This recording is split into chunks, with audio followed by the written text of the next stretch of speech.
Bismillahirrahmanirrahim. Assalamu alaikum and ni hao. President, Pakistan-China Joint Chamber of Commerce and Industry, Secretary General, Consul General, His Excellency Chao Shirin. I understand Iranian Council guests are also present, and distinguished guests, ladies and gentlemen. First of all, I want to commend the efforts of Pakistan-China Joint Chamber of Commerce and Industry to organize such a nice and impressive event to celebrate the 75th National Day of China through cultural performances and highlighting culture and people-to-people interaction. I would like to also extend my own congratulations, felicitations to the people and the government of the People's Republic of China on this auspicious occasion of their National Day. The story of China's advance, China's rise, China's growth and China's development necessarily today constitutes a lesson for the countries of South and particularly Pakistan as to how a country can devote itself to rising or raising the living standards or quality of life of its people. China in past few decades has raised more than 800 of its citizens out of poverty and have brought phenomenal improvement in their lives, and this is commendable. No country, no empire in the history, no society in the past has developed that kind of achievement in such a small time, which is 30-40 years of time. China has, on this journey, China has also become the fastest growing nation, fastest growing economy.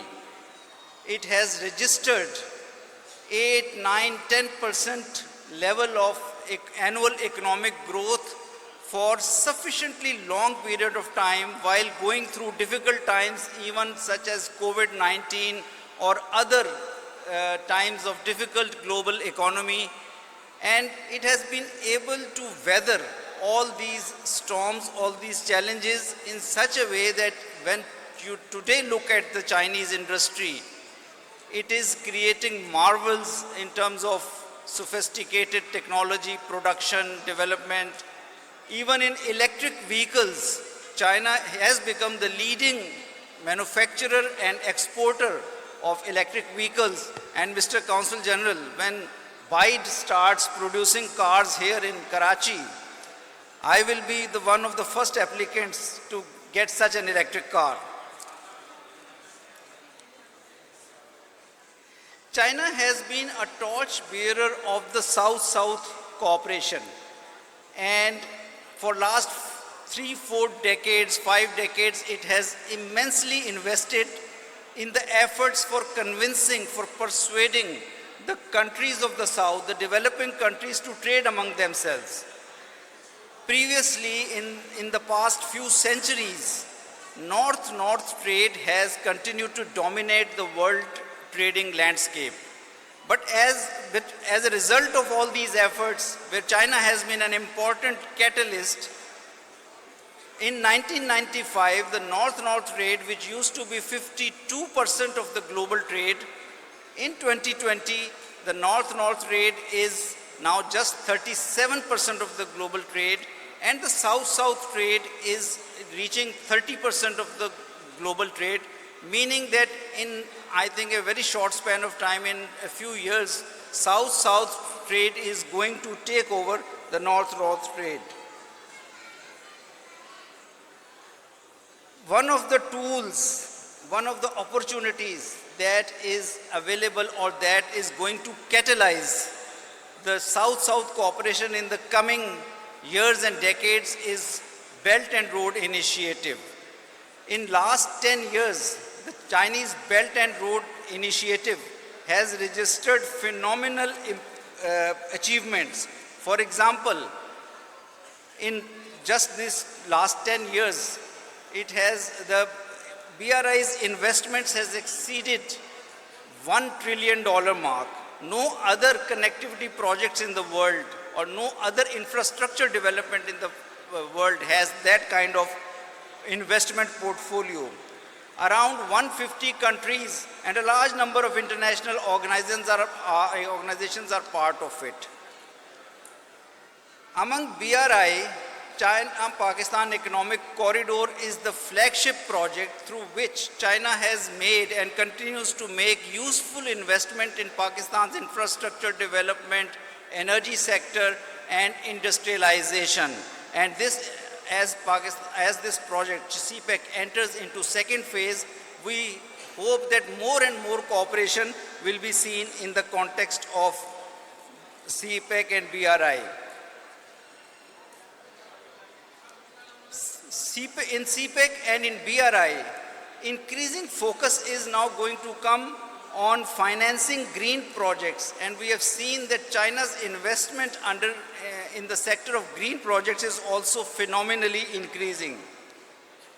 As BRI and CPEC and other components continue to make progress, we see that one of the challenges continues to affect or sometimes tend to impede the progress of these development initiatives, development projects. And one of them is the narratives that are coming out to challenge this, this initiative.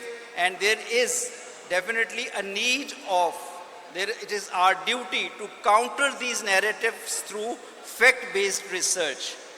In this regard, Beacon House National University, as part of these efforts, has a BNU Center for Policy Research, in which we are undertaking research, fact-based research, genuine research on in the areas of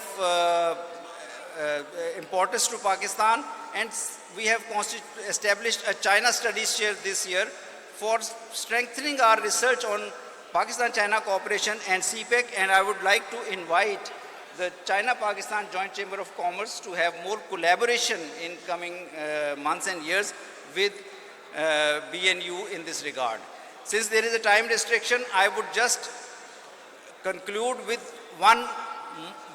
with pinpointing one area, as I have also served in Afghanistan, and I believe that since BRI is a connectivity project and being part of BRI, CPEC is also a connectivity project, Pakistan and China have to continue working together for extension of this project, for creating linkages of this project with Afghanistan and beyond, with Central Asia and Eurasia.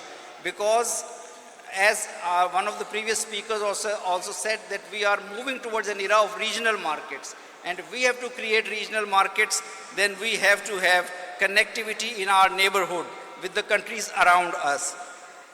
I would like to end at a quote by Chinese President Xi Jinping, who said that it was the greatest contribution towards the whole of human race by China to prevent its 1.3 billion people out of hunger, or to take its 1.3 billion people out of hunger. Again, I'll finish from where I started, that it is a lesson for countries of the South and for Pakistan that we have to focus on bringing our citizens out of poverty and moving them towards prosperity. I thank you all for patiently listening to me. Thank you so much.